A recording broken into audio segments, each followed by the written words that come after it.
بسم اللہ الرحمن الرحیم۔ السلام علیکم۔ 3 احرام پوش حاجی مکہ معظمہ کی جانب جا رہے تھے۔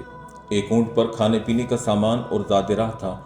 سواری کے اونٹ ذرا آگے نکل گئے اور زاد راہ والا اونٹ نہ جانے صحرا میں کہاں گم ہو گیا۔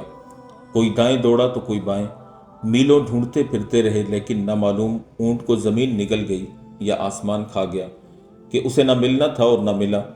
ریگستانی علاقہ، دور دور تک پانی یا ہریالی کا نام و نشان تک نہیں تھا۔ صحرائی علاقے میں زاد راہ کا گم ہو جانا ہلاکت ہی سمجھیے، لیکن کریں تو کیا کریں؟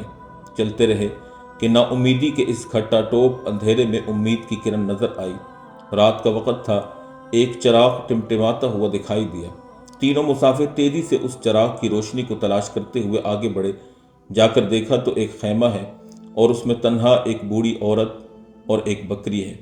مسافروں نے جا کر بڑھیا کو بتایا کہ ہمارا زاد راہ گم ہو گیا ہے، ہم حالت احرام میں ہیں اور بھوک اور پیاس سے پریشان ہیں۔ صحرائی لوگ ویسے ہی مہمان نواز ہوتے ہیں اور اہل عرب کو تو اس معاملے میں ترہ امتیاز حاصل ہے۔ بڑھیا نے نہایت خوش دلی سے مہمانوں کا استقبال کیا۔ گھر میں دودھ موجود تھا، اس نے ٹھنڈا پانی ملا کر پلایا اور بکری ذبح کر کے کھانا کھلا دیا۔ مہمانوں نے رات بھر آرام کیا۔ صبح سویرے جب روانہ ہونے لگے تو بڑھیا سے کہا کہ ہم لوگ مدینہ منورہ کے ہیں، میرا نام حسن ہے، یہ میرے چھوٹے بھائی حسین ہیں، اور یہ ہمارے ساتھ ان کا نام عبداللہ بن جعفر ہیں جو ہمارے چچا زاد بھائی ہیں۔ اگر کبھی مدینہ منورہ آنا ہوا ہم سے ضرور ملاقات کرتے جانا۔ مہمان جانے کے بعد بڑھیا کا شوہر آیا تو بڑھیا نے تمام کوائف اور واقعہ سنایا۔ صحرا میں رہنے والے اس خاندان کا ظاہری ذریعہ معاش وہی ایک بکری تھی جسے بڑھیا نے ذبح کر کے مہمانوں کو کھلا دیا تھا۔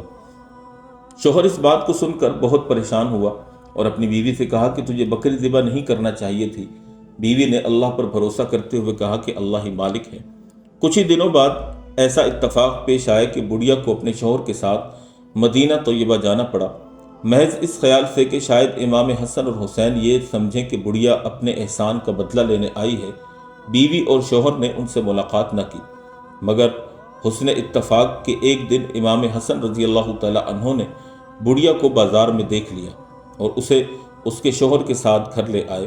رخصت ہوتے وقت 1 غلام اور 1000 بکریوں کا ریوڑ بطور ہدیہ دونوں کے حوالے کیا۔ پھر امام حسین کے پاس لے گئے، انہوں نے بھی 1 غلام اور 1000 بکریوں کا ریوڑ بطور تحفہ کے پیش کیا۔ عبداللہ بن جعفر کے پاس پھر لے گئے، انہوں نے بھی 1 غلام اور 1000 بکریاں نذر کی۔ جب مالا مال ہو کر شوہر اور بیوی اپنے قبیلے میں لوٹے تو قبیلے والوں نے پوچھا کہ اتنا مال کہاں سے مل گیا؟ تو بڑھیا نے جواب دیا کہ رحمت للعالمین صلی اللہ علیہ وسلم کے خانوادے کے 3 حضرات کی صرف 1 رات کی میزبانی کی تھی، سخی لوگوں نے ہمیں اس کے بدلے میں اتنا نواز دیا۔